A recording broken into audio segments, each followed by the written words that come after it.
Ya, saya share screen dulu.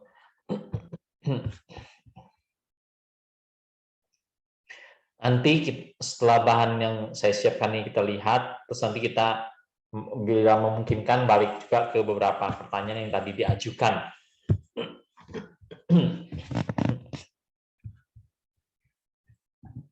Oke, ya Bapak Ibu saudara-saudara sekalian, jadi risalah ini ya, risalah atau risalat dalam bahasa Indonesia. Judulnya Immortality of the Soul, ketidakmatian jiwa. Ya, ketidakmatian jiwa. Nah, yang kadang-kadang dipahami juga oleh orang-orang Kristen menjadi kekekalan jiwa. Ya, tapi judul yang dari Agustinus sendiri tidak begitu. Ya. Nah, dalam hal ini kita perlu ikut judul yang apa adanya, ya, yaitu immortality, bukan eternal, ya, juga bukan everlasting gitu loh. Immortality, jadi ketidakmatian jiwa, karena hal-hal berkaitan dengan yang hal-hal begini ya berkaitan dengan keilmuan, karena berkaitan dengan keilmuan dalam hal ini ilmu teologi ya. Jadi kita perlu memakai kata yang memang apa adanya gitu ya, dan jangan terlalu mudah untuk ditafsir ya. Lebih bagus terjemah aja, sebatas terjemah, yaitu terjemah literal ya, jangan dengan masukkan unsur tafsir. Nah, masukkan unsur tafsir untuk hal-hal yang ilmiah ya, ilmiah dalam segi teologi di sini kita bisa jadi kemana-mana nantinya ya, terlalu berisiko. Jadi judulnya Immortality of the Soul, ketidakmatian jiwa ya, ketidakbinasaan jiwa, kadang-kadang bisa gitu ya, ketidakmatian jiwa. Tapi kita harus menghindari menerjemahkannya sebagai kekekalan jiwa, tidak seperti itu yang mau dimaksudkan. Oke, kita lihat ya, latar belakang sedikit dari risalah ini. Ditulis tahun 387 ya, 386 Masehi dia bertobat ya. Jadi 387 awal-awal sekali dari pertobatan Agustinus. Lalu dikatakan dia pulang dari Casisinum kali ya.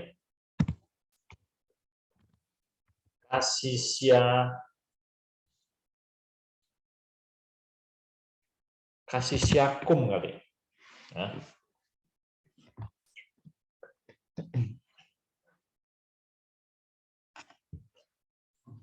Dia pulang dari Casisiacum ke Milan ya.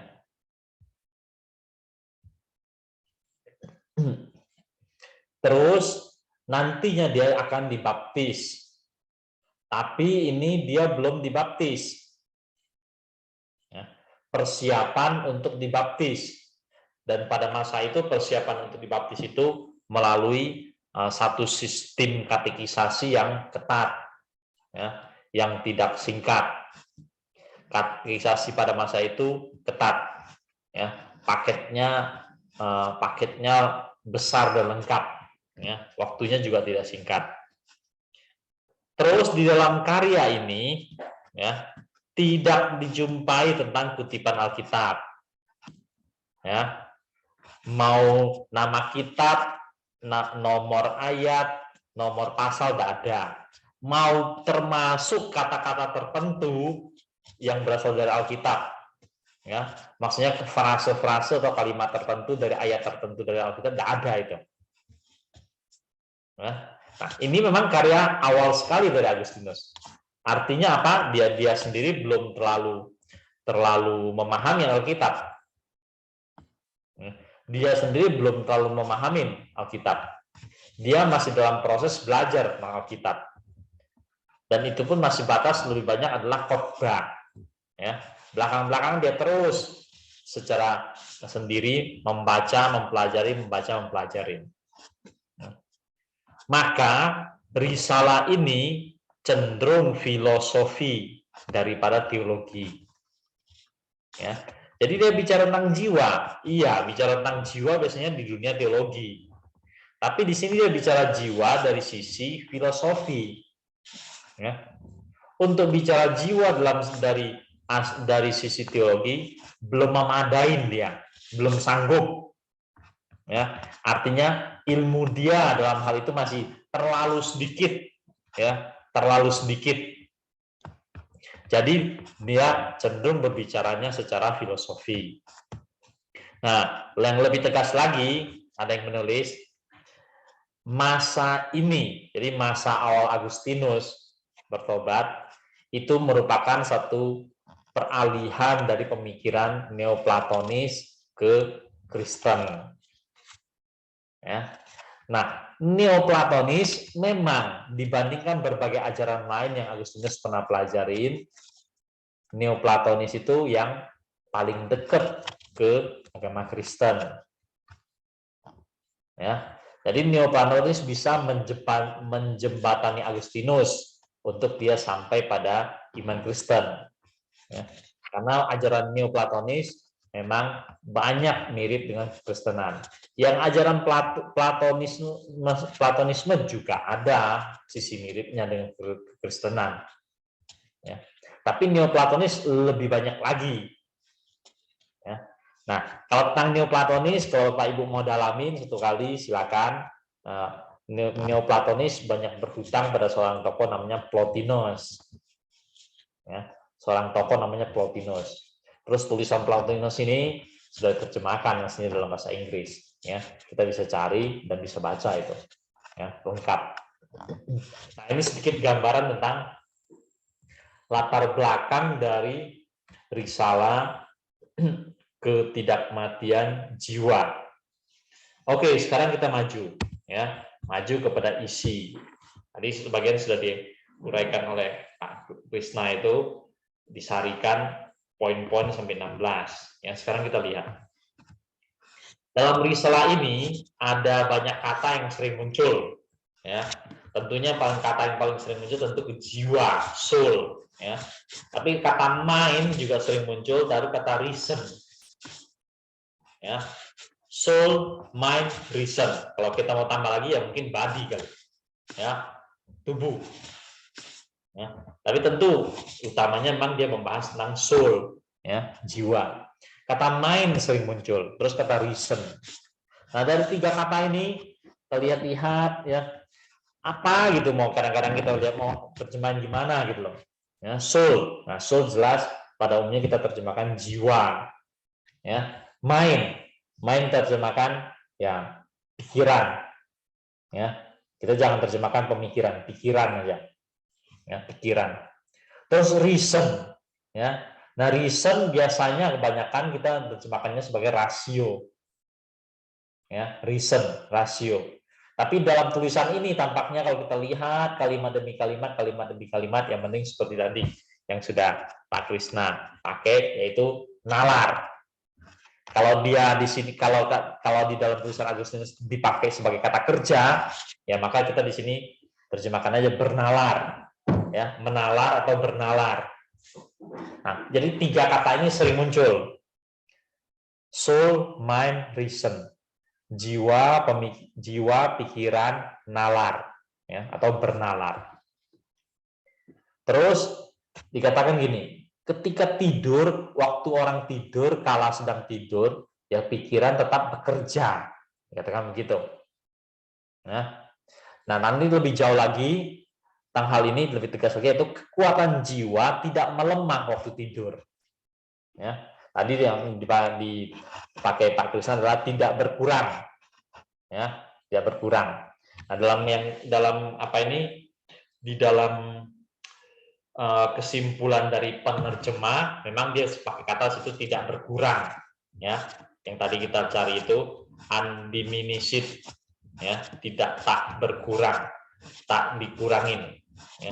Tapi ketika kita membaca uraian-uraian dari Agustinus, saya lebih suka di situ memahaminya sebagai kekuatan jiwa tidak dilemahkan, ya, tidak dilemahkan waktu orang tidur, ya.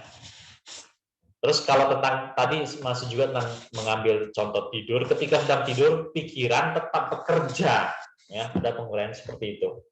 Yaitu dia katakan dengan mengambil contoh mimpi, jadi itu membuktikan ketika tidur pikiran masih bekerja, tetap bekerja. Dengan contoh yaitu orang mimpi. Nah, itu uraian filosofis dari Agustinus.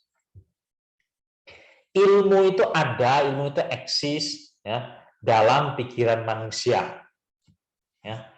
Ilmu yang tadi di situ ada ilmu tentang seni, ada ilmu tentang angka, ya, ilmu tentang seni, ilmu tentang angka itu ada atau eksis dalam pikiran manusia.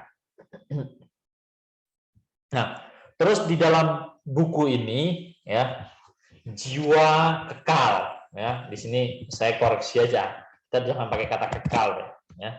Jiwa tak mengalami kematian, ya, mending gitu. Ya. Kita tak mau pakai lagi jiwa kekal, ya. Tapi jiwa tak akan mati, ya. Artinya tubuh akan mati, jiwa tidak akan mati. Jiwa tak mengalami kematian, ya. Itu yang Agustinus mau ngomong. Jiwa tidak akan mengalami kematian. Ketidakmatian jiwa. Nah, lalu oleh sebagian orang jadi diartikan kalau jiwa tidak mengalami kematian, ya jiwa kekal dong. Dalam arti tertentu bisa, ya. Dalam arti tertentu bisa aja kita ngomong gitu. Jiwa tidak mengalami kematian, terus jiwa itu kekal dong. Ya bisa juga begitu. Tapi bisa juga tidak begitu, ya. Bisa juga tidak begitu. Kalau pada waktu itu ketika dia sedang menulis tahun 387, Agustinus tanya, ketidakmatian jiwa, kalau gitu jiwa itu kekal dong. Belum tentu dia akan menjawab iya. Ya, belum tentu dia akan menjawab iya. Apalagi nanti kalau orang ajukan lagi pertanyaan-pertanyaan yang lain. Ya, bisa aja Agustinus semakin mempertegas. Yang jelas adalah tidak mengalami kematian, bukan soal kekalnya. Terus maju lagi. Rasio atau nalar dan pikiran berada di dalam jiwa. Ya, jadi kalau dalam risalah ini dia terus pakai itu, nanti maju lagi kata jiwa berkurang pakainya, main banyak, terus maju lagi kadang-kadang nanti reason lagi muncul, rasio muncul gitu. Jadi kita lihat di dalam tulisan-tulisan itu, gimana kita mau cari cara dia berpikir soal keterkaitan antara kata soul, mind, dan reason. Ya. Jadi tampaknya dari tulisan itu, ya, rasio dan nalar dan pikiran itu berada dalam jiwa. Ya. Nalar dan pikiran mau dengan kesimpulan kita ini bisa juga untuk mengatakan nalar dan pikiran tidak berada dalam tubuh. Ya. Jiwa ya ada dalam tubuh, gitu loh. Ya. Tapi nalar dan pikiran itu adanya dalam jiwa. Terus tubuh itu hidup melalui jiwa. Ya. Tubuh itu hidup dengan adanya jiwa di dalamnya. Ya.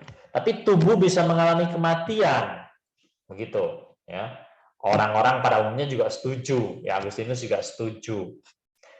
Tubuh bisa mengalami kematian, tapi tidak demikian halnya dengan jiwa. Jiwa tidak akan mengalami kematian. Nah, Agustinus mau mengatakan hal begitu. Jadi ketika tubuh mengalami kematian, jiwanya tidak mengalami kematian. Karena jiwanya tidak mengalami kematian, ya dalam hal rasio pikirannya masih ada dalam jiwa. Nah, oleh karena itu dia beranjak lebih jauh lagi dalam tulisan-tulisan yang diuraikan di situ. Bahkan sampai pada pemikiran ya manusia itu apa yang sudah dia pelajarin, yaitu sains, ilmu, berbagai macam ilmu yang dia pelajarin dalam dunia ini masih ada dalam dirinya, dalam jiwanya. Bahkan setelah dia mengalami kematian. Yang mati tubuhnya. Ya, yang mati tubuhnya. Jiwanya tidak. Jiwanya tidak mengalami kematian. Ya. Kalau mau dicari dalam uraian kalimat demi kalimat dari Agustinus tersebut, ada arah ke sana. Ya, tubuhnya boleh mati, tapi jiwanya tidak akan mati. Dan rasio nalar dan pikirannya tidak akan mati. Nah, nalar dan pikirannya tidak ada mati, ilmu yang sudah dia pernah pelajari ketika masih hidup juga tidak akan mati. Toh masih ada gitu. Nah, paling-paling kita hanya bisa arahnya ke sana, ya. Tapi kita tidak jangan bicara kepada nanti soal kekekalan, ya. Walaupun tulisan ini bisa sedikit menerobos ke sana, ya. Cuman Agustinus belum mengarah bicara ke sana, ya. Masih terlalu dini dia untuk mendalami tentang sesudah kematian, ya. Pemahamannya masih sedikit, belum memadai apa yang dia pelajarin, ya. Jadi setelah dia lama-lama melengkapan belajar sendiri tentang Alkitab, lama-lama bisa dia berkembang ke sana. Ya. Tapi di sini belum mengarah ke sana. Hal setelah kematian itu seperti apa gitu loh. Ya. Dia tidak terlalu masuk ke sana. Nah, dari uraian ini, lalu dari latar belakang ya, risalah ini, saya coba mengajak kita melihat satu kesimpulan. Ya, coba melihat begini. Apakah Agustinus itu pegangannya di trikotomi? Apakah Agustinus itu jelas setuju dengan trikotomi? Ya. Dengan cara berpikir kita zaman sekarang, dengan kekristenan sudah maju dari zaman dulu sampai zaman sekarang. Tentang diri manusia, berapa komponen. Ya. Nah, kalau Bapak Ibu lihat gimana? Apakah Agustinus itu pegangannya trikotomi? Tidak ada kesan, Pak, dia membahas tentang roh, Pak. Dia hanya bicara tubuh dan jiwa, Pak. Ya, ya. Susah jadi kita kalau mau katakan dia trikotomi, ya. Tidak jelas di situ. Dari buku itu sendiri tidak jelas. Artinya kalau kita mau membuat satu kesimpulan, Agustinus itu dikotomika atau trikotomi, kita perlu membaca tulisan-tulisan dia yang lain. Ya. Baru setelah itu kita boleh menarik satu kesimpulan. Nah, jadi yang mau dikatakan di sini adalah jiwa kekal. Paling-paling kalau kita mau menerobos lebih jauh sedikit, tampaknya roh kekal. Ya. Tapi sekali lagi dalam tulisan Agustinus ini yang dipakai adalah soul, ya. Tidak dipakai kata roh, ya. Jiwa kekal. Jiwa tidak mengalami kematian, ya. Paling-paling kalau kita mau tarik lebih jauh lagi adalah tentang roh, ya. Roh tidak mengalami kematian, roh kekal, ya. Ini saya mending kasih tetap kasih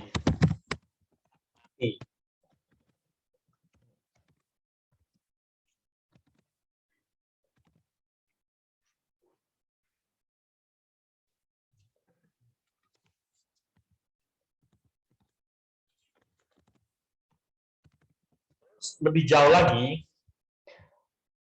Apa yang kita bisa simpulkan adalah pengetahuan manusia itu tidak akan hilang. Ilmu yang sudah pernah manusia pelajari ketika di dunia ini masih hidup, itu tidak akan hilang. Dengan kematian, ilmu itu tidak akan hilang. Pengetahuan itu tidak akan hilang. Nah, dia menyinggung misalnya ada, ya orang bisa kadang jadi lupa, begitu loh. Ya. Tapi lupa itu tidak menunjukkan bahwa ya, pikirannya hilang. Ya. Atau nalarnya hilang. Ya. Lupa tidak menunjukkan pikirannya hilang, nalarnya hilang. Apalagi jiwanya hilang. Enggak, ya tidak bisa dikatakan begitu. Lalu setelah baca, kita amatin keseluruhan ya, dari tulisan ini, jangan-jangan saya melihat yang dimaksud dengan jiwa di sini ya sebenarnya sama aja dengan roh. Yang Agustinus uraikan di dalam tulisannya ini itu adalah ketidakmatian jiwa. Tampaknya malah dalam tulisan ini yang dimaksud jiwa itu adalah ya sama dengan roh.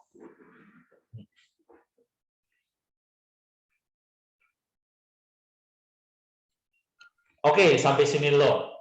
Kita coba diskusikan. Maaf Pak Ahli, itu baris yang ketiga pengetahuan manusia tidak hilang Oh ya, atau ya, salah itu kurang ya. Tidak hilang, tidak akan hilang. Pak Halim, Ya. saya buku ini membuat saya banyak berpikir dan bertanya, Pak, setelah baca buku ini ya. Pertama, kita manusia, kita bicara letih, lelah. Saya ini letih, saya lelah. Itu yang letih, lelah itu apakah tubuhnya saja atau jiwanya juga ikut lelah, letih, lelah, gitu loh. Kalau itu implikasinya, kalau tubuh bisa lelah, ada terbatas, jiwa juga bisa lelah, ada terbatas. Berarti dia juga ada keterbatasan, Pak. Nah, satu, tubuh bertumbuh. Agustinus tidak menjelaskan secara detail apakah jiwa juga bertumbuh. Nah, kemudian ketiga, jiwa kekal, tapi jiwa juga bisa terganggu, Pak. Buktinya ada yang masuk rumah sakit jiwa, Pak. Nah, itu Agustinus tidak menyentuh itu, Pak. Lalu, saya berpikir, akal di dalam jiwa. Jiwa di dalam tubuh. Nah, ketika jiwa di dalam tubuh jadi satu, itu baru nyata, Pak. Ketika jiwa kerja sendiri, itu kadang-kadang ngawur, Pak. Ngawurnya apa? Di dalam mimpi itu sakarape dewek, Pak. Dia menggatukkan satu dengan lain. Dan itu tidak nyata. Kadang tuh bisa nabrak waktu, bisa nabrak tempat. Nah, itu tidak nyata. Artinya kalau jiwa dibiarkan kerja sendiri, tanpa di dalam tubuh, itu tidak nyata dia. Pikirannya itu tidak nyata, tidak real, tidak nginjak bumi, Pak. Sehingga mimpi itu kebanyakan kadang-kadang tuh bisa terobos waktu, tempat, atau apa suka liar dia, Pak. Nah, itu saya tidak menemukan juga jawabannya, Pak, di dalam Agustinus. Tapi itu menarik untuk kita pikirkan sama-sama, Pak. Terima kasih, Pak. Oh ya, Pak Alex lahir besar di mana? Kota Pontianak, Pak. Pontianak. Oke. Ya. Keluarganya dulu agama apa? Konghucu, Pak. Oke. Konghucu atau Buddha? Konghucu, Pak. Oke. Sangat dipengaruhi oleh pikiran Konfusiusme, Pak. Oke. Ya. Cukup berbeda ya antara Konghucu dan Buddha. Oke, ya. Sekarang kita diskusi, ya, termasuk yang tadi yang Pak Krishna ajukan tadi. Ya. Tadi di dalam tulisan Agustinus itu sudah bicara ya tubuh yang lelah, jiwa yang lelah. Gimana ini?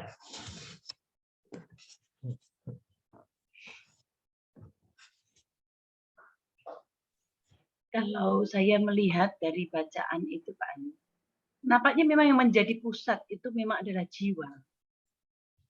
Karena jiwa tidak hanya menggerakkan tubuh, tetapi jiwa ini juga sebelum menggerakkan dia akan merespon terhadap apa yang terjadi dengan tubuh.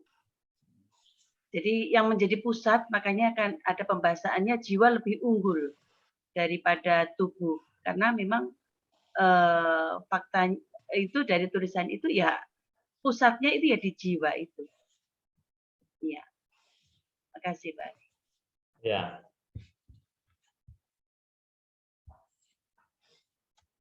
Silakan.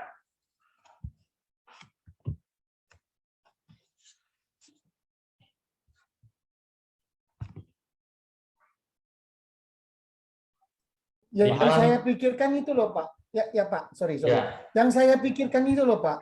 Kalau kita tidak di dalam kesadaran tubuh kita, jiwa kita sekarang dalam mimpi itu, Pak. Bisa kadang bisa ngaco Pak, kadang yang enggak masuk akal digatuk-gatuk Pak. Jadi satu tembus sana tembus sini, tembus waktu, tembus sesuatu, ya mungkin jadi kacau seperti pita kaset dulu, model dulu yang konslet Pak. Jadi dia bisa muter sendiri, kusut Pak, kadang tembus waktu lalu ngabungkan yang sudah mati dan yang masih hidup, yang apa campur aduk kadang-kadang, dan itu dirangkai jadi satu film Cerita. baru gitu kadang-kadang. Kalau itu dimaksud ya satu cerita baru, betul. Ya, di dalam risalah ini memang ada kan, tubuh menjadi lelah dengan bekerja. Terus dengan bekerja ada tekanan-tekanan hidup. Ya, dengan bekerja juga ada, selain lelah secara fisik juga ada tekanan-tekanan hidup. Kalau tekanan-tekanan hidup itu biasanya kita tidak lagi bicara tubuh, ya. Namanya tekanan-tekanan hidup itu adalah terhadap jiwa. Nah, Agustinus ada menyinggung tentang hal itu, ya. Tapi hal itu tidak membuat jiwa itu menjadi berkurang, ya, atau tidak membuat jiwa itu menjadi dalam hal ini kita pakai berkurang, ya, jangan pakai melemah.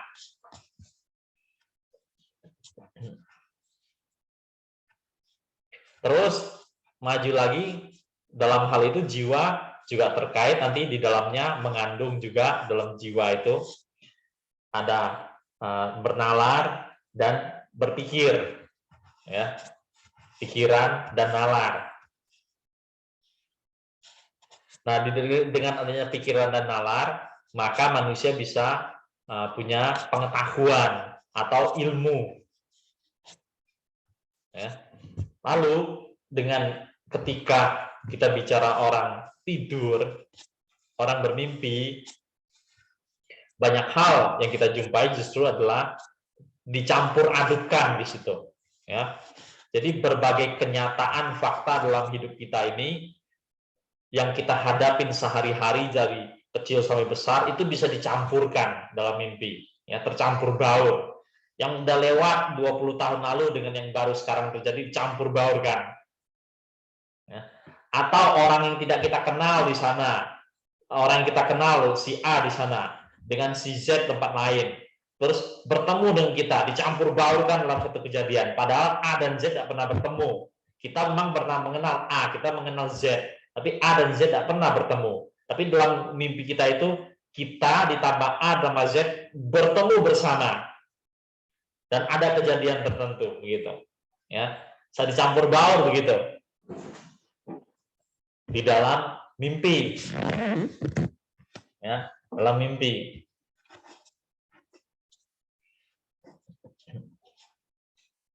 Nah, terus lebih jauh lagi, terus gimana gini, ya, jiwa atau yang di dalam jiwa itu yaitu nalar, lalu pikiran yang dalamnya bisa mengandung pengetahuan dan ilmu, ya, itu bagaimana bisa dikelola, ya. Tadi Pak Alex mengajukan pemikiran, ya, dalam kondisi yang dalam tubuh, ya, dalam tubuh kita ini.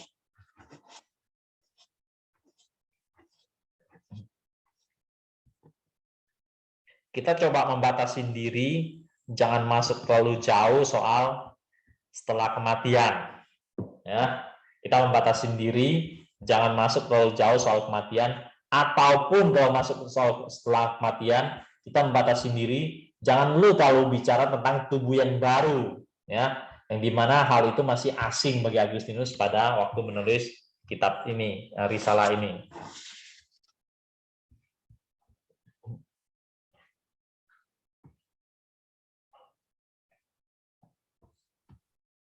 Pak Hali, kalau dari ringkasan ini, kalau saya menangkap itu kok sepertinya Agustinus itu pegang dikotomi, ya, karena ia katakan bahwa jiwa itu sepertinya sama dengan roh. Tapi kok menurut pendapat saya selama ini jiwa dan roh itu kan berbeda. Jiwa itu kan yang apa? Menampakkan perasaan-perasaan sedih atau senang, Sedangkan roh itu kan membuat hubungan kita dengan Allah secara rohani itu kalau menurut saya ya. Jadi tangkapan saya kalau dari summary ini, Agustinus kok sepertinya memegang dikotomi ya. Ya, Menurut saya. ya. Yang poin keempat itu adalah kesimpulan saya setelah membaca yang risalah ini.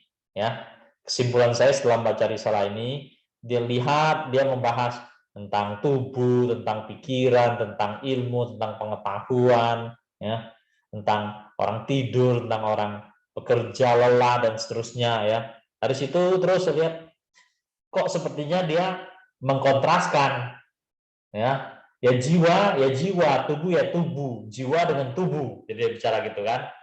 Makanya di situ saya sampai pada kesimpulan, jangan-jangan pada diri Agustinus dia berpikir ya, jiwa itu ya roh seperti kata roh yang kita pikirkan sekarang. Dimana mungkin untuk Agustinus pada masa hidupnya, orang-orang yang biasa belajar bersama dengan Agustinus, mereka asing dengan kata roh. Ya. Mereka biasa menggunakan kata jiwa. Nah, ketika nanti kalau seandainya ada orang mengajukan pertanyaan pada Agustinus tentang bagaimana jiwa lalu roh, ya. Nah, jangan-jangan malah pemikiran beliau ya jiwa itu ya pada dasarnya sama dengan roh. Ya. Nah, kalau betul begini, ya maka kita bisa sampai pada kesimpulan memang Agustinus memegang dikotomi. Ya, kalau seperti ini. Nah, untuk membuktikan hal ini, mungkin kita masih harus cari tulisan dia yang lain, ya, yang ada sedikit banyak menyinggung hal-hal begini, ya, tubuh, roh atau tubuh, jiwa dan seterusnya.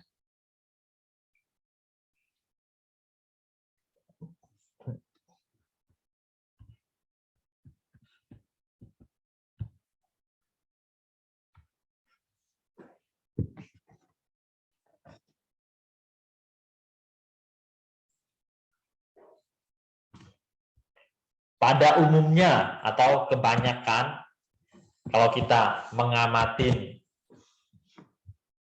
diri kita sendiri atau orang-orang lain yang kita kenal, ya memang pada umumnya namanya mimpi itu dia banyakkan adalah seperti informasi atau pengalaman hidup itu dicampur baurkan.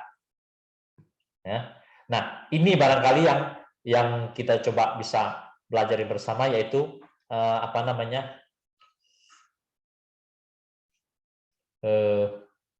pikiran atau nalar, ya, pikiran atau nalar sedang melemah ketika tidur. Ya. Nah, tapi sekali lagi, kalau Agustinus kan dia tegas pada posisinya, yaitu jiwa tidak dilemahkan. Kekuatan jiwa tidak berkurang ketika tidur. Ya, kekuatan jiwa tidak berkurang waktu tidur. Kekuatan jiwa tidak melemah waktu tidur. Ya, kalau pandangan dia begitu. Tapi kalau kita lihat dengan kenyataan manusia bermimpi seperti itu, mungkin kita bisa katakan lebih jauh, yaitu ya pikiran dan nalarnya melemah. Pikiran dan nalar sedang melemah. Yaitu ketika tubuh dalam kondisi tidur.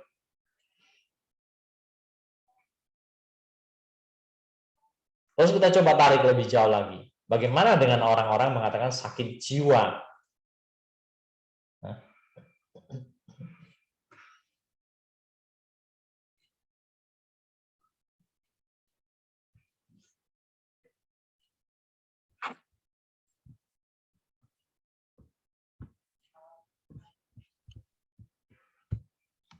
Kalau pinjam bahasa yang di artikel tadi, karena pikiran yang rusak ya Pak Ali, pikiran yang rusak, tapi itu tidak berarti kemudian membuat pikiran itu jadi mati. Apakah begitu? Ya, ayo silakan.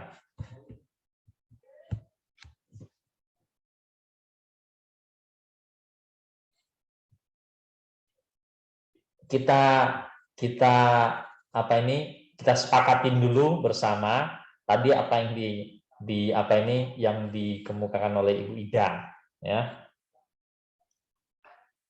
Di dalam sistematika kalau orang memegang dikotomi, maka pada dasarnya namanya jiwa dan tubuh itu sama. Ya. Tetapi untuk orang-orang yang berpegang pada ajaran trikotomi, maka memang jiwa dan roh itu dibedakan. Ya. Sehingga manusia itu punya 3 komponen, tubuh, jiwa, roh. Sedangkan bagi orang-orang yang berpegang pada 2 komponen, ya manusia itu terdiri dari apa? Terdiri dari tubuh dan jiwa. Atau manusia itu terdiri dari apa? Terdiri dari tubuh dan roh. Ya begitu. Ya. Jadi dalam hal ini, ya jiwa dan roh sama, gitu loh.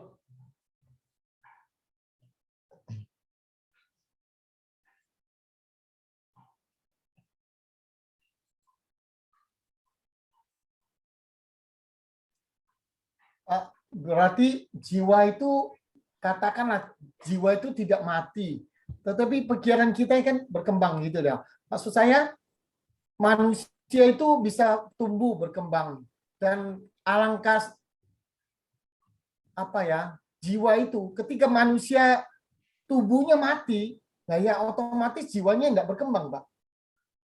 Ya dia notok di sana, Pak. Jadi Ya. dia jiwa yang mati 70 tahun yang lalu, ketika kita ngajak bicara metaverse, ya sudah nggak nyambung, Pak. Jadi ya jiwanya jiwa stuck di sana. Jadi jiwa itu bertumbuh, berkembang sejajar atau searah dengan tubuh manusia. Ketika manusia itu mati, stuck dia. Dan abadi di dalam pengetahuan dia. Gitu loh, Pak. Itu juga jadi pikiran saya. Jadi ya apa ya, tapi bersyukurlah nanti kita ditebus. Kalau berbicara lebih luas lagi ya, kita ditebus Tuhan kan, dikasih tubuh jiwa baru, Pak. Jadi Tubuh yang baru, dari jiwa yang baru. ya tubuh yang baru. Apa tidak menyangkut jiwa, Pak? Enggak, jiwanya tetap jiwa lama. Jiwa lama. Jiwa lama, atau kalau pegang dikotomi kan roh, gitu loh. Roh. Iya, rohnya kan tetap hidup. Roh atau jiwanya itu tetap hidup. Hanya dia tidak punya tubuh kan. Tubuh yang baru. Ya, Nanti betul. baru diberi tubuh yang baru.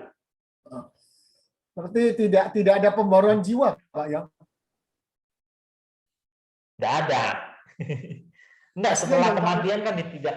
Setelah kematian, secara umum kita bisa katakan setelah kematian dia tidak berkembang dia. Stuck sampai di titik dia mati itu. Seberapa dia berkembang, ya sampai situlah. Tapi ini Pak Alex, mungkin ya nyoroti dikit. Contohnya pada waktu kita setelah meninggal, kemudian kita di surga, kita nanti akan semakin mengenal Allah. Berarti kapasitas informasi, akal itu akan memiliki informasi-informasi yang lebih bertumbuh. Nah, saya membayangkan itu mungkin secara kapasitas kayak hard disk gitu ya, mungkin 1 tera, mungkin hanya dimasuki beberapa mega. Gitu ya. Jadi kalau memangnya setelah mati ya tidak bisa ditambah lagi. Gitu. Nah, setelah nanti ini ya, tapi tetap kapasitasnya tetap ada, hanya informasi dari pengalaman hidup, dari traumatik, dari segala macam akal yang ada ya setelah mati ya selesai, kemudian nanti baru ini. Saya membayangkan seperti itu. Bukan masalah bertumbuhnya, tetapi kapasitasnya utuh, sempurna, ya memang seperti itu, kekal. Tapi tentang informasinya itu nambah terus, itu bisa. Karena ya saya lihat sih mungkin dari proses yang selama manusia hidup alami bertambah, kemudian berhenti, kemudian nanti bertambah lagi. Saya sih pikirannya gitu. Ya. Saya itu cuma berpikir gini loh, Pak. Nanti dikasih tubuh baru. Kalau ini komputernya nggak di reset lagi, programnya nggak diperbarui, ketemu Agustinus nanti nggak nyambung deh kita ngomongnya. Gitu loh. Nah, saya berpikir apakah berarti kalau Pak Dodi berarti ada satu riset lagi atau apa diperbarui lagi, enggak zaman itu lagi, enggak zaman Pentium atau apa misalnya kalau ini komputer ya. Mungkin pikiran kita bukan harus berkaitan dengan kayak pembaruan, karena kalau menurut saya sih pembaruan roh itu kan terkait dengan manusia lama, manusia baru. Itu berarti unsur rohaninya yang ditransformasi. Nah, kemudian tentang tubuh yang ditransformasi itu kan tubuh daging ini kemudian nanti setelah bangkit dengan tubuh kemuliaan. Nah, tapi tentang apa namanya rohani kita yang di dalamnya itu mungkin komponennya itu ya termasuk ada pikiran, perasaan, kehendak, apa dan seterusnya itu ya tetap kesadaran. Nah, itu tetap akan ada dan itu nanti akan yang sudah ditransformasi menjadi serupa dengan Kristus itu nanti akan tetap ada ketika nanti tubuh kita dibangkitkan, itu akan dipertemukan langsung, dikembali straight gitu aja. Nanti menjadi manusia dengan tubuh kemuliaan dan itu nanti apa ya? Itu istilahnya apakah itu di riset atau apa? Tapi mungkin itu settingannya memang khusus untuk settingan surga dengan kapasitas roh dan tubuh yang kekal. Dan mungkin untuk urusan dunia sudah tidak perlu waktu itu, Pak. Itu dia. Ya, itu Pak. Jadi ya silakan Pak, silakan. Kalau orang kejawen ya Pak, kita berbicara di luar agama ya, termasuk agama Kristen ya. Pernah itu nenek moyang itu mengatakan kalau si kecil ya, yang bayi meninggal itu nanti jiwanya itu bertumbuh Pak, tetap bertumbuh. Jadi tadi kan Pak Hali katakan kalau misalnya jiwanya itu orangnya mati, jiwanya kan tetap ya sudah sampai sejauh dia mati itu. Tetapi pernah saya mendengar dari cerita ya dari ya orang tua lah. Kalau ada bayi yang meninggal itu jiwanya akan bertumbuh sesuai dengan usia. Mungkin badannya waktu bayi meninggal, tapi jiwanya itu tetap bertumbuh. Itu gimana ya Pak? Mungkin definisi bertumbuhnya itu bagaimana Bu Ida? Contohnya nambah informasi atau kapasitasnya ditambah. Ya, atau semakin pandai, atau semakin pengetahuannya semakin luas, cara berpikirnya semakin dewasa atau apa gitu. Kalau yang saya tangkap bertumbuhnya itu ya dari kecil ke besar itu aja Pak. Kalau cara pengetahuan nggak disampaikan. Cuman bertumbuhnya dulu kecil, pasti sekarang kalau sudah mati sekian tahun pasti dia sudah besar begitu. Atau semacam gini Bu Ida. Kapasitasnya contohnya kayak hard disk 1 tera bertumbuh menjadi 2 tera. Atau file di hard disk 1 tera, filenya pertama 1 mega tambah 2 mega tambah 3 mega, apakah begitu yang dimaksud bertumbuh? Tapi tetap dalam 1 tera itu. Karena kalau saya sih pikirannya yang namanya jiwa atau kesempurnaan ciptaan itu dalam pengertian ya sudah ada level tertentu seperti ini. Cuman informasi yang masuk di pikiran mungkin bertambah. Kalau saya sih pikirannya gitu. Gimana definisinya itu harusnya?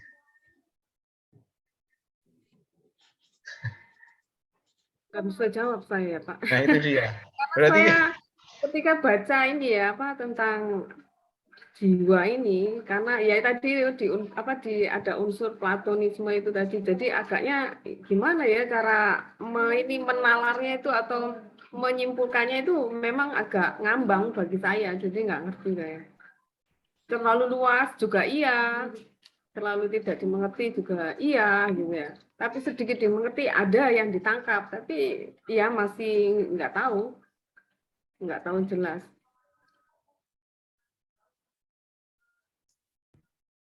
Entahkah kejawen ataupun berdasarkan kita membandingkan dengan agama ataupun ajaran-ajaran lain, saya sih melihat ya semua itu ada sumbangsinya tersendiri ya.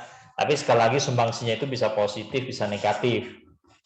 Ya, pasti dia ada pengaruhnya atau kontribusinya bagi kita mengembangkan pemikiran atau termasuk bagi kita memahami tentang apa yang diajarkan dalam Alkitab. Cuma hal itu bisa punya kontribusi yang positif dan kadang yang negatif. Ya, di situ yang kita perlu hati-hati. Tapi dengan membanding-bandingkan dengan hal-hal begitu, baik Jawen maupun agama lain, saya yakin itu akan menolong kita untuk berkembang. Memikirkan tema tertentu, misalnya termasuk dalam hal ini jiwa atau roh ini. Ya. Terus nanti kita berkembang atau meluas, dapat kita satu kesimpulan tertentu. Kalau menurut hemat saya, kita harus uji kesimpulan yang sudah kita dapatkan itu yang berkembang sudah luas itu. Kira-kira sih Alkitab itu gambarannya gimana?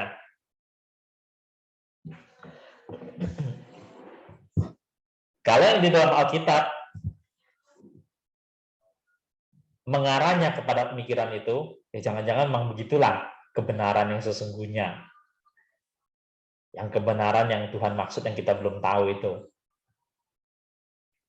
Tapi kalau enggak, ya, yang setelah kita simpulkan begitu luas dan mendalam itu, terus kita bandingkan dengan Alkitab, kok rasanya Alkitab tidak bicara ke arah sana. Nah, dalam hal ini mungkin kita perlu harus agak hati-hati. Ya, agak hati-hati. Masih banyak hal kita belum tahu. Ya. Bukan hanya tentang diri Allah, tentang diri manusia dan semesta ini, masih banyak kita juga belum, banyak hal kita belum tahu. Ya. Tapi sekali lagi pikiran pengetahuan manusia akan terus berkembang. Kejadian awal-awal pun sudah dikatakan begitu. Pengetahuan manusia akan terus berkembang. Bahkan dikatakan apa yang direncanakannya tidak akan berhasil.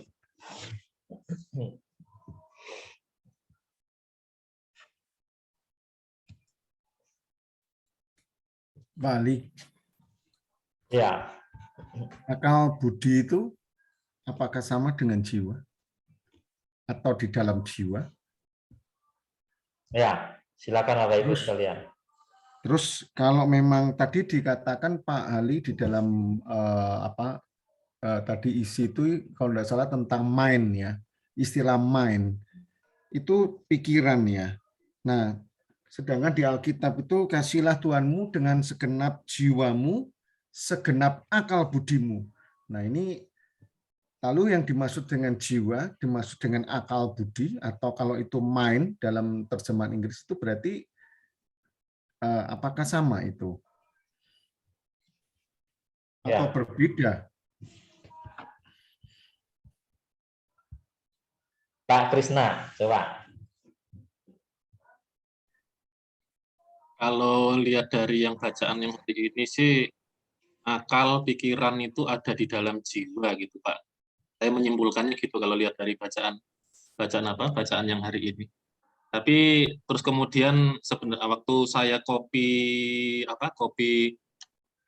atau download materi yang hari ini, terus kemudian saya coba split PDF-nya, kebetulan kok kebablas gitu Pak, kebablas yang bagian kedua dari buku yang volume 4 ini. Nah, volume 4 buku yang kedua itu bahas tentang kebesaran jiwa. Ya. Saya sempat waktu baca-baca dikit gitu kan, motongnya gara-gara motongnya salah itu, saya pikir itu pengantarnya yang di atas tentang immortality gitu kan, tapi ternyata di depannya itu ada beberapa hal yang menjadi dasar mungkin menjadi jawaban, karena saya belum membaca lengkap gitu ya, menjadi jawaban tentang ukuran jiwa segala macam dari dialognya antara Agustinus dan siapa tadi Eusebius atau siapa itu di dalam kebesaran jiwa. Nah itu saya sharekan di grup, siapa tahu nanti bisa dibaca dan bisa menemukan jawaban dari masalah ukuran jiwa dan lain sebagainya tadi Pak.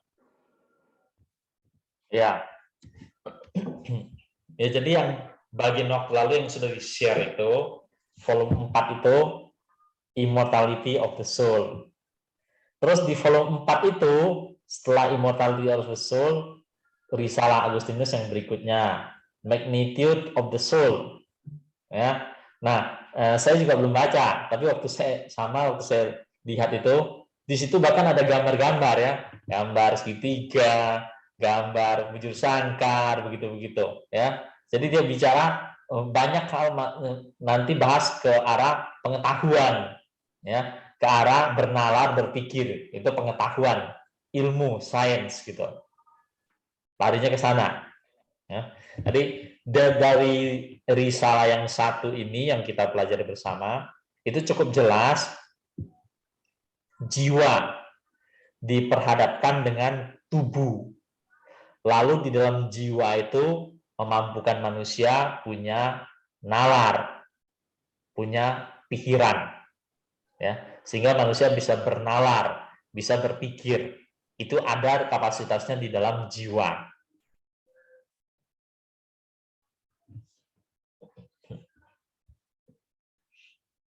Atau ini Pak Ali, bisa dikatakan bahwa apa namanya, komponen dari jiwa itu ya pikiran, nalar, komponen pembentuknya itu. Apakah bisa begitu?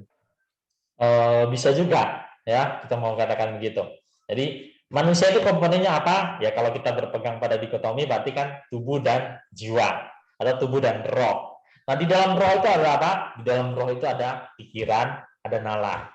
Atau kalau kita pakai istilah jiwa, di dalam jiwa itu punya kapasitas apa atau di komponennya apa lagi situ? Ya di situ ada pikiran, ada nalar.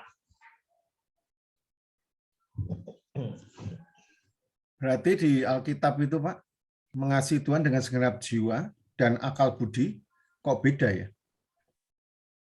Iya, jadi kembali lagi, nanti kita kalau bicara ke situ, kan kita akan masuk ke sistematik. Saudara nanti pegangannya apa, dikotomika atau trikotomika, ya, atau bahkan yang lain di luar dikotomi dan trikotomi. Orang yang berpegang pada dikotomi akan menjelaskan ayat-ayat itu. Orang yang berpegang pada trikotomi juga akan menjelaskan ayat-ayat itu. Nah, di mana orang yang berpegang pada dikotomi, dia tetap akan berpegang pada yang manusia itu tubuh dan jiwa atau tubuh dan roh. Penggambaran-penggambaran dengan cara seperti itu hanya untuk membuktikan bahwa keseluruhan diri orang itu, bukan komponen 2, 3, atau 4-nya. Nah, jadi kembali lagi, kita berpegang pada yang mana? Ya, itu yang nanti akan menentukan kita bagaimana menafsirkan ayat-ayat tersebut.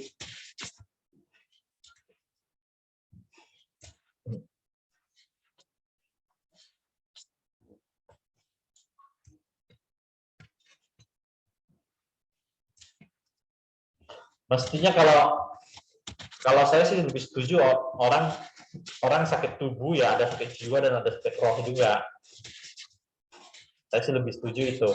Atau kalau saudara mau artikan satu ya satu, jadi sakit tubuh dan sakit jiwa, sakit tubuh dan sakit roh. Sakit maksudnya. Kalau maksudnya jiwa ya jiwanya sakit. Artinya ya ada jiwa yang sehat memang. Sakit roh itu apa Pak? Sakit roh itu Pak? Gimana? Sakit roh itu apa kok nggak pernah ya? Sakit roh itu kembali lagi karena saya pegangannya dikotomi, maka sakit roh itu ya sakit jiwa. Oh, wah jadi bingung Pak. Jadi kembali lagi pegangannya apa kita? Alkitab itu kan tubuh jiwa roh Pak Rasul Paulus Pak ya? Iya betul. Ayat-ayat itu betul demikian semuanya kita akuin demikian. Jadi kembali lagi pegangan kita ada di posisi mana?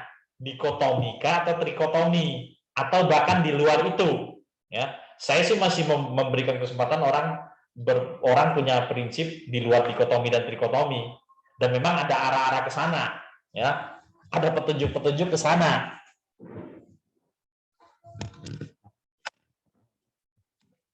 Sampai hari ini sejauh pemahaman saya dari memahami Alkitab, ya dari sistematika dan biblika, dikotomi lebih bisa dipertanggungjawabkan.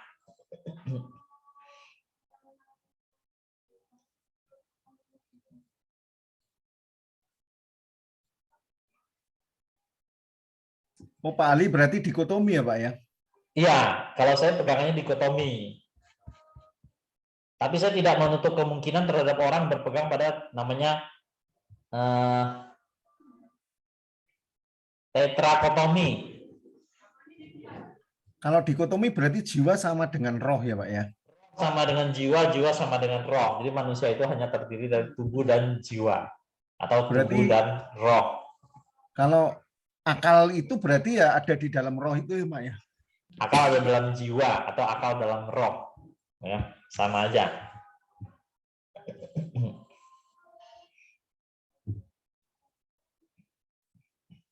Setahu saya kita dari Aletheia umumnya dikotomi, Pak. Setahu saya. Ya,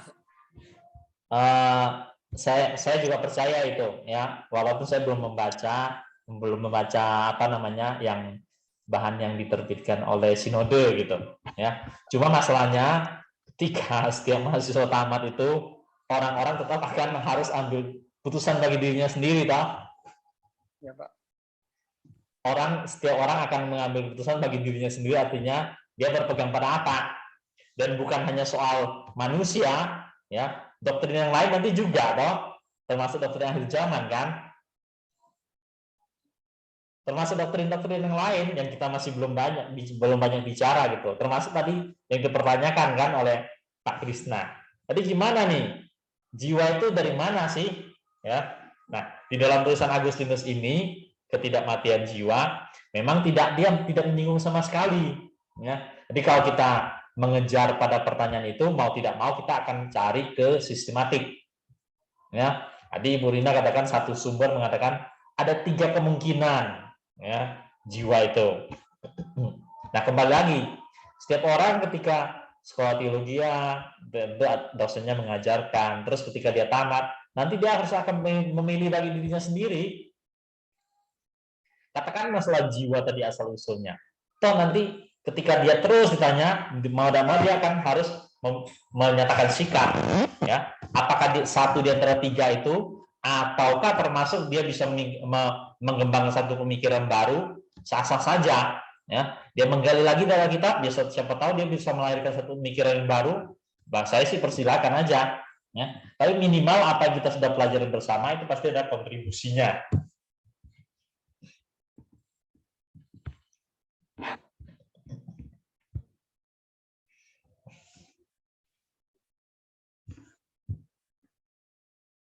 Bapak, Ibu, dan saudara-saudara bisa punya posisi doktrinal yang berbeda, ya. Yang penting kita bisa mempertanggungjawabkan apa yang kita pegang, kita percaya itu.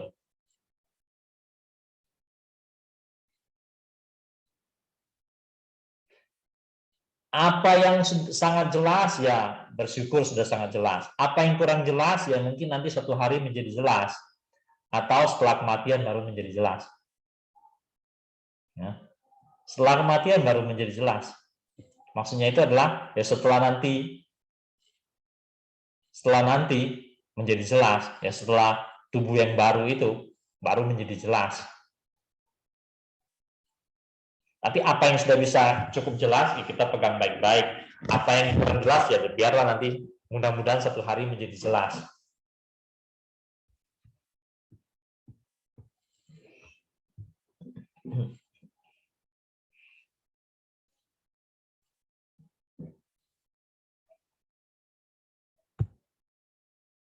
Ya, silakan.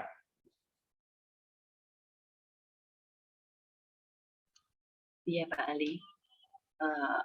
Kadang dibahasakan juga dengan sederhana dikotomi itu bahwa kita ini terdiri dari yang kelihatan dan yang tak kelihatan. Yang tak kelihatan itu yaitu tadi ada pembahasan yang kalau kita bawa yang ini tadi jiwa dan roh itu tadi.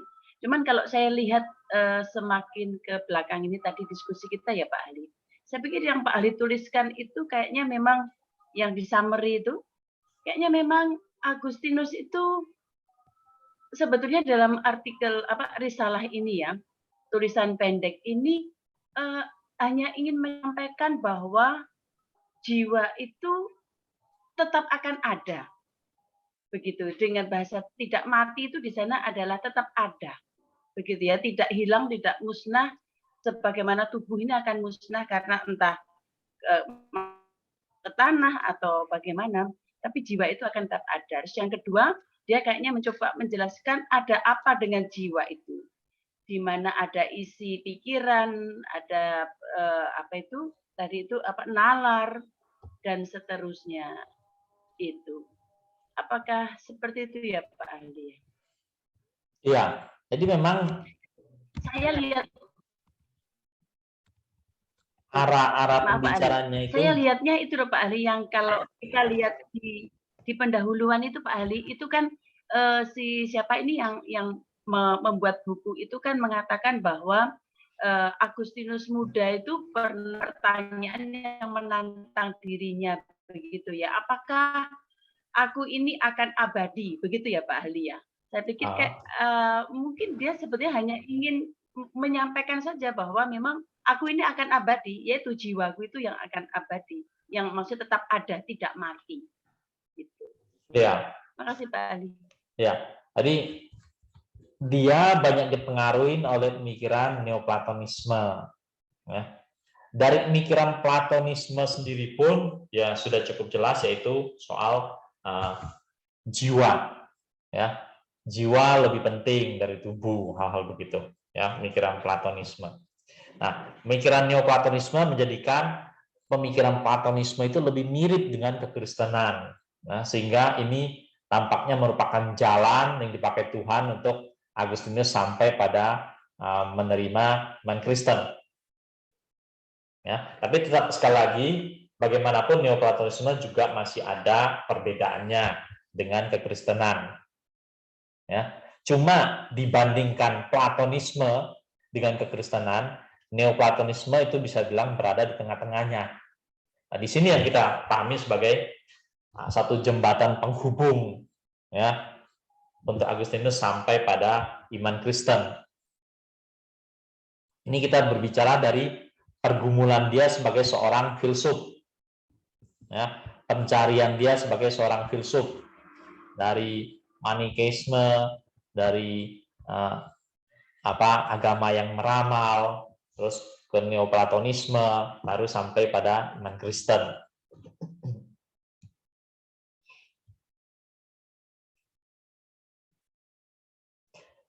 Nah, dari sini bacaan hari ini kita masih bisa kembangkan lebih jauh lagi, bisa kembangkan lebih jauh masuk ke sistematika, yaitu menimbang-nimbang pertanyaan tadi dari Pak Krisna dengan Pak Alex, ya. Yang Pak Krisna tadi bicara tentang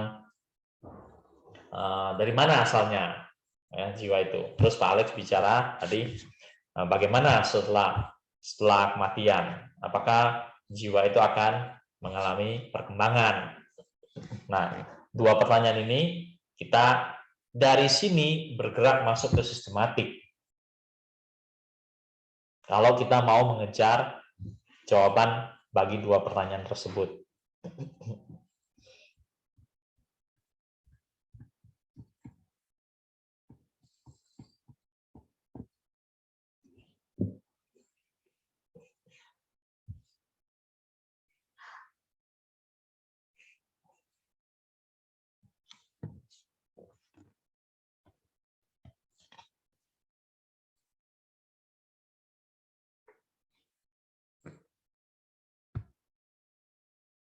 Setiap disiplin ilmu kita tempatkan pada couplingnya masing-masing. Kalau dia bisa menjawab, biar dia yang menjawab. Kalau dia tidak bisa menjawab, mungkin bukan couplingnya dia. Maka kita harus belajar dari coupling yang lain. Ya. Nah, dalam hal ini, dua pertanyaan tadi tidak dalam kapasitas tulisan Agustinus untuk menjawabnya. Ya. Dia tidak mengarahkan pembicaraan ke sana. Ya, tidak memadai kalau kita mencari jawabannya dari tulisannya Agustinus. Maka mau tidak mau kita meminjam segala informasi atau pengetahuan dari sistematik. Kadang-kadang kalau tidak memadai juga, mungkin kita harus minjam lain lagi dari pemikiran filosofis atau dari biblika, ya, atau bahkan yang lain lagi. Bergantung pada kapasitas pertanyaan tersebut dan pertanyaan itu digelutin di dalam disiplin ilmu apa. Ya. Kalau dia digelutin di biologi, ya mau tidak mau kalau kita mau kejar terus, ya kita harus belajar tentang biologi. Atau kalau masuk dia ke psikologi dan kita pengen tahu jawabannya, mau tidak mau kita harus menggali dari psikologi. Ya. Udah terlalu bahaya kita nanti menjawabnya.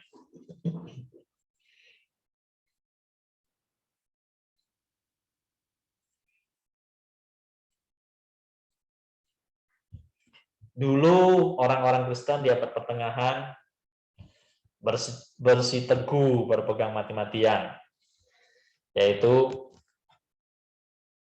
matahari mengelilingi bumi. Ya. Mereka melihat Alkitab tampaknya mengarahkan ke sana. Matahari itu mengelilingi bumi. Bumi ini yang penting. Nah, terus itu dipegang mati-matian. Padahal kemudian pertanyaan seperti itu ya tidak lebih cocok dijawab di astronomi. Ya.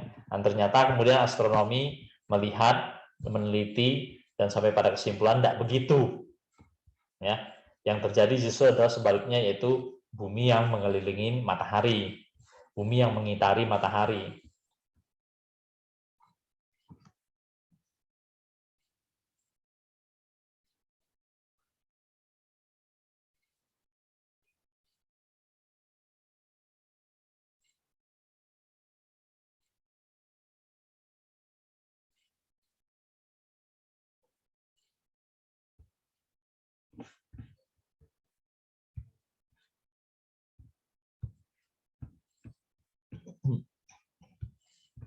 Dari diskusi kita hari ini, dari yang sederhana dan terbatas yang Risalah Agustinus ini pun, dari pertanyaan dari Pak Krisna dan Pak Alex itu, saya malah kepikir lagi yang dulu saya pernah pikirkan. Apakah kalau begitu, para malaikat dan roh-roh jahat itu, pikiran dan pengetahuannya akan bertambah? Apakah para malaikat dan roh-roh jahat di dalam perkembangan sejarah manusia ini, pikiran dan pengetahuannya akan bertambah? Nah, kalau kita bicara, Agustinus mengatakan tidak akan hilang ya, nalar dan pikirannya. Kematian tidak akan membuat nalar dan pikiran manusia itu hilang, karena jiwa tidak mengalami kematian. Kalau begitu, apa yang terisi dalam jiwa, yaitu dalam nalar dan pikiran, juga tidak akan mengalami kematian.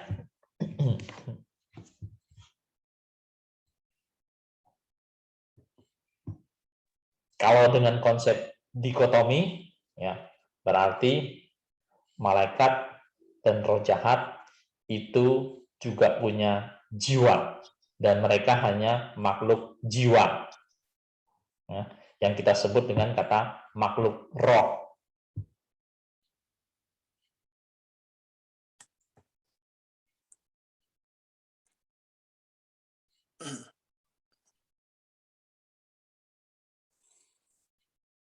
Oke. Pak Hali, boleh. Pak Hali, Ya. saya punya pemahaman gini ya Pak, nggak tahu salah atau benar. Akal budi ataupun pikiran itu dalam yang ada dalam jiwa itu hanya rekaman peristiwa di dalam perjalanan waktu ya, rekaman peristiwa atau pengalaman di dalam perjalanan waktu. Apa yang terekam, ketika ada di dalam tubuh, dalam diri kita, itu hanya satu perjalanan saja, rekaman peristiwa-peristiwa yang menjadi pengetahuan di dalam akal budi kita, Pak. Ketika itu berhenti ya berhenti. Nah, kalau soal malaikat, karena dia makhluk tidak punya tubuh, bagaimana dia merekam semuanya itu, kejadian seperti itu? Mungkin itu agak berbeda kasusnya dengan manusia, Pak. Ya, itu karena kita mau menempatkannya, yaitu jiwa di dalam tubuh, ya. Karena kan kita mau menempatkan seperti itu, jiwa di dalam tubuh.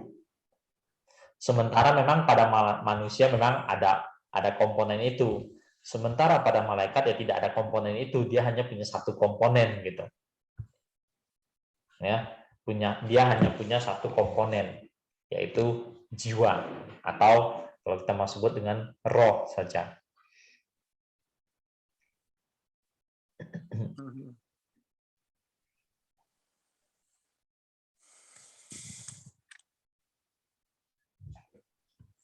Diskusi teologi memang mudah-mudah susah, ya, mudah-mudah susah. Karena diskusi teologi berkaitan dengan pendirian masing-masing atau satu keputusan yang pada akhirnya kita akan pilih kita berdiri di mana, ya.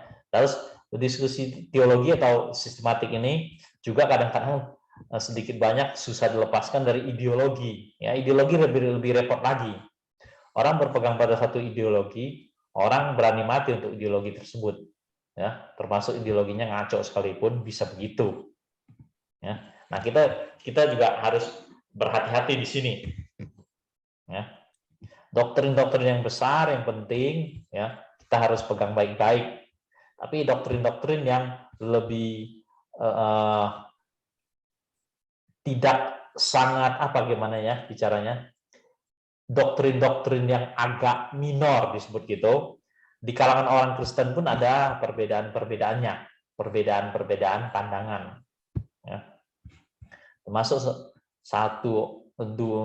dua, tiga orang siswa duduk dalam satu kelas yang sama, dalam satu tingkat yang sama, diajar oleh satu dosen yang sama.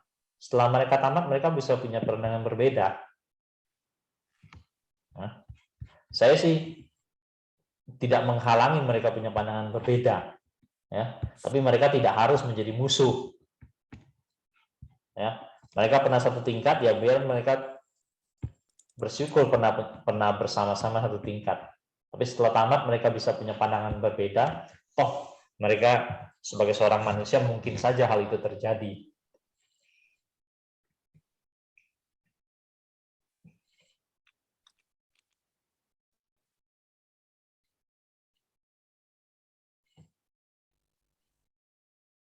Oke.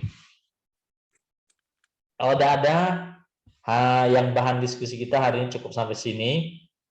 Terus kita ambil waktu sedikit untuk bicarakan tentang apa yang Bapak Ibu sudah pikirkan dan rencanakan untuk